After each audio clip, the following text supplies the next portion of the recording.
How is it going, guys? In today's video, we are going to visit the dark side of the gaming world, where evil things lurk and play. A place where your very life will depend on how much you pay attention. Do you have what it takes? Guess we'll see. The game we are reviewing today is Demonologist.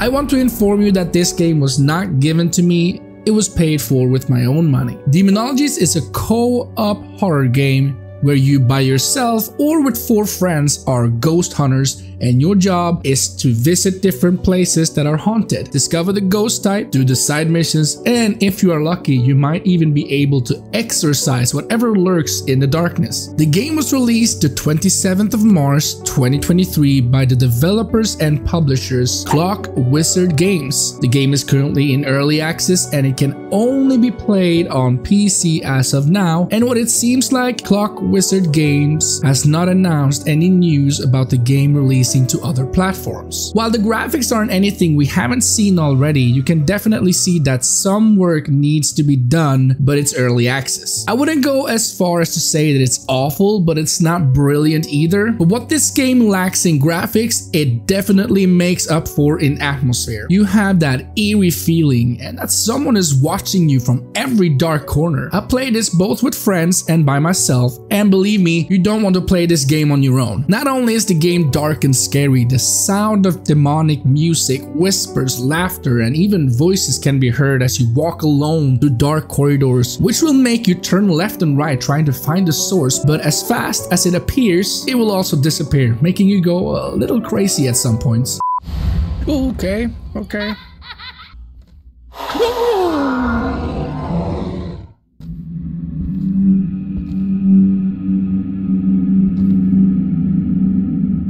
I really loved this, and it just made the feeling of the game so much better. While the game does look like our old friend Phasmophobia, I feel that this game does have enough mechanics to make it stand on its own. Sure, we do have the old setup of tools that in this game looks a little more steampunk, which I think is a nice touch. We also have some new tools that we have not seen before, and there will probably be more of this in the future. Not only does the game feature new and different looking tools, we can also do exorcism, that is depending on the map you play on and what tools you have at hand, which also adds to the game standing on its own. We can also customize our character, both appearances, clothes, and accessories. We can also buy our own base camp that can also be customized. As you discover different ghosts, you get dollars, which you can use to buy all these things that we just talked about, but we also use money to buy new tools that sometimes are needed to complete an exorcism. The more you complete, the more money you get. I don't know if this is a bug, but when I died, I lost only the things that I bought, and other times I didn't. It's probably a bug since it makes sense that you should lose tools upon death. You also get experience points for doing missions, and in this game you have to be a certain level to be able to play different maps. But if you have someone that is a higher level than you, the other maps will be available for you too. While on a mission, you can check your journal to mark evidence that you have found and also read about all the different ghost types.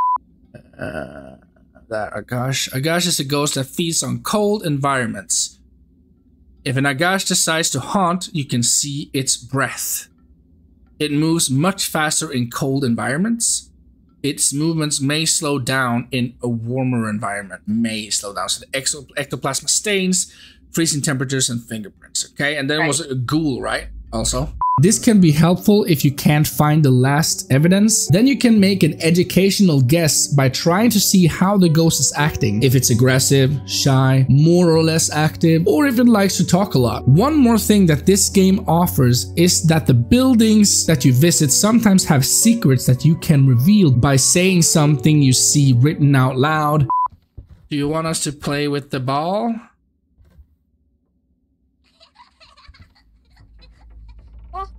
Oh, there it is. I ain't doing that. Oh, what's going on? What's going on? This mechanic is a great addition which makes you look extra hard to see if there is something here that can be triggered. The only thing that I noticed that bugged me was that the in-game mic was not working at all. We did have the same problems in Phasmophobia, and I still wonder why. In a game where you're supposed to feel scared when playing with friends as much as when you play alone, this feature seems to be very important since you can't hear your friends in game if you are too far away. Instead, we had to use Discord, and that works, but now you don't have to worry about people not hearing you when you venture too far on your own. I've seen that they recently fixed this, so now the game mic works like a charm, for me at least. I feel that I did enjoy this game a lot, and that it adds something new and fresh to this type of game genre. But I gotta be honest, after playing for a few hours, I started getting a little bored with the game and stopped playing. But this is typical in my instance, so this does not mean that you feel the same way about this game and spend many hours playing it with your friends. If I would complain about anything, it would be unpolished graphics or that the microphone didn't work at all during my playthrough. We gotta remember that this is an early access, and that's how I will judge it.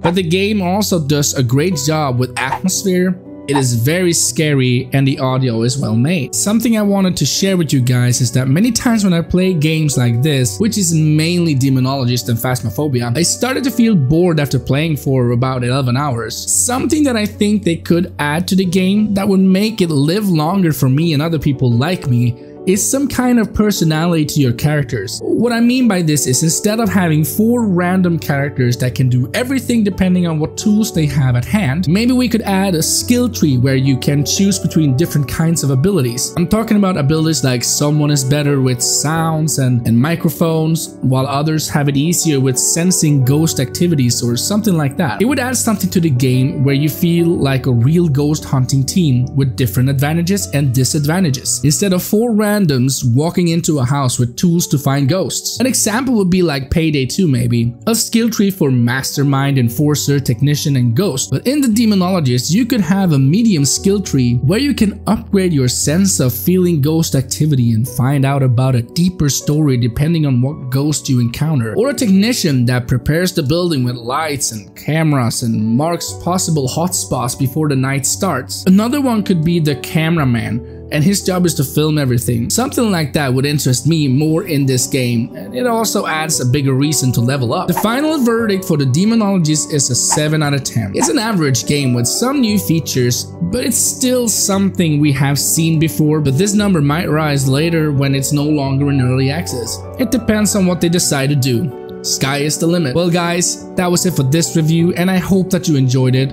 We are slowly growing this channel, guys, and it makes me so happy to see that people enjoy what I do as much as I enjoy making it. If you like this video and if you have some time to spare, why not check out my other videos? I would really appreciate it. See you guys on the flip side, and remember, life is too short to play bad games.